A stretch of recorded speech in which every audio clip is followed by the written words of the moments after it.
सोलापुरात एलपीजी दरवाढी विरोधात रिक्षा चालक आक्रमक झाले असून प्रशासनाला तीव्र आंदोलनाचा इशारा देण्यात आला आहे। वाहतूक संघटना संयुक्त महासंघाच्या वतीने जिल्हाधिकारी यांना निवेदन देत ऑटो रिक्षासाठी वापरल्या जाणाऱ्या एलपीजी इंधनाचा दरवाढी, कमतरता आणि चालकांच्या आर्थिक अडचणीबाबत तत्काळ उपाययोजना करण्याची मागणी करण्यात आली आहे। निवेदनानुसार शहरातील विविध एलपीजी पंपावर वेगवेगळे दर आकारले जात आहे। काही ठिकाणी 85 ते 87 तर काही ठिकाणी तब्बल 182 रुपये 95 पैसे प्रति लिटर दराने एलपीजी विक्री होत असल्याचा आरोप करण्यात आला आहे। एलपीजीच्या कमतरतेमुळे रिक्षा चालकांना तासनतास रांगेत उभे राहावे लागत आहे। यामुळे अनेक रिक्षा बंद पडल्या असून चालकांचे दैनंदिन उत्पन्न ठप्प झाले आहे। महासंघाने दर एक समान करण्यासोबतच एलपीजी पंपाची चौकशी, पुरवठा सुरळीत करणे आणि बँक तसेच फायनान्स वसुलीला स्थगिती देण्याची मागणी केली आहे। सोलापुरातील वाढत्या एलपीजी दरामुळे रिक्षा चालक अडचणीत सापडले असून प्रशासनाने लवकर निर्णय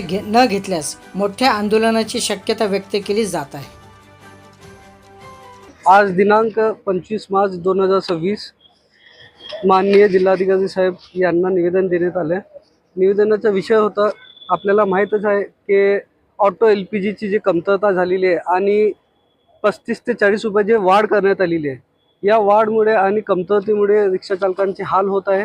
रिक्षा चालकांचा उदरनिर्वाह उद्ध्वस्त झालेला आहे आणि त्यांची चुला बंद पडलेली आहे। आणि या ज्वलनशील मुद्दा घेऊन वाहतूक संघटना संयुक्त महासंघाने आज माननीय उपजिल्हाधिकारी अभिजित पाटील साहेबांना निवेदन दिले आणि तसेच आम्हाला जिल्हाधिकारी साहेबांनी आश्वासन दिलेले आहे की शुक्रवारी 3 वाजता मीटिंग घेऊन यावर काय तोडगा काढता येते याविषयी मीटिंग घेणार आहे।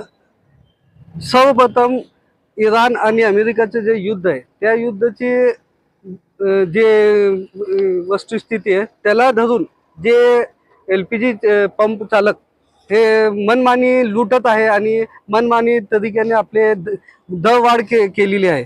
त्याबद्दल आम्ही सर्वप्रथम महासंघातर्फे जाहीर निषेध करतो आणि लवकरात लवकर हे दर कमी करण्यात आले नाही किंवा आम्ही जे 7 मागण्या करण्यात आलेल्या आहे ज्यामध्ये सर्व एलपीजी पंपाची तत्काळ चौकशी करण्यात यावी आणि एलपीजी दर निश्चित करून सर्व पंपावर एक समान दर असायला पाहिजे। का म्हणजे आपण बघितलं असेल सोलापुरात वेगवेगळे पंपावर वेगवेगळे दर केलेले, कुठं 82, कुठं 85, कुठं 87 या प्रकारे तर सर्व एलपीजी पंपावर समान दर असायला पाहिजे आणि एलपीजी इंधनाचा जे तुटवडा झालेला आहे ते सुरळीत करून सर्व रिक्षा चालकांना नियमित एलपीजी मिळावा असे नियोजन करण्यात यावे आणि त्याचबरोबर जे उपाययोजना करण्यात आलेली एलपीजी पंपाविषयी ते आपण लवकरात लवकर करावे। का म्हणजे आज रिक्षा चालकांची परिस्थिती दैनंदिन खराब होत चाललेली आहे।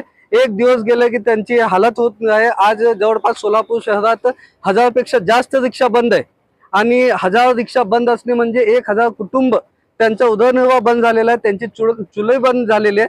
त्या विषय घेऊन आम्ही हे गंभीर विषय जिल्हाधिकारी साहेबांना आम्ही दाखवून दिलेले की सोलापूरची गंभीर परिस्थिती झालेली आहे।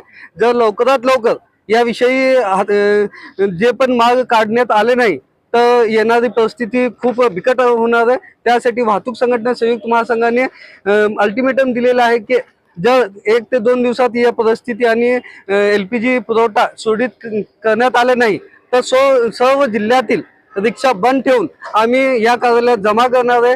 का म्हणजे आज आमचा त्या रिक्षावर उदरनिर्वाह होत नाही, आम्हाला इंधन मिळत नाही, बँकवाले आम्हाला सतवत आहे आणि बाकीचेही कामं आमचे पूर्णपणे ठप्प झालेले आहे। याचा विषय घेऊन आम्ही पुन्हा एकदा सांगू इच्छितो की येणाऱ्या 2 दिवसात याविषयी जर सकारात्मक तोडगा निघाला नाही आणि सुरळीत एलपीजी मिळालं नाही तर आम्ही पूर्ण रिक्षा या आवाजात लावून घेणार आहे आणि संप पुकारणार आहे। जय हिंद, जय महाराष्ट्र, जय महासंघ।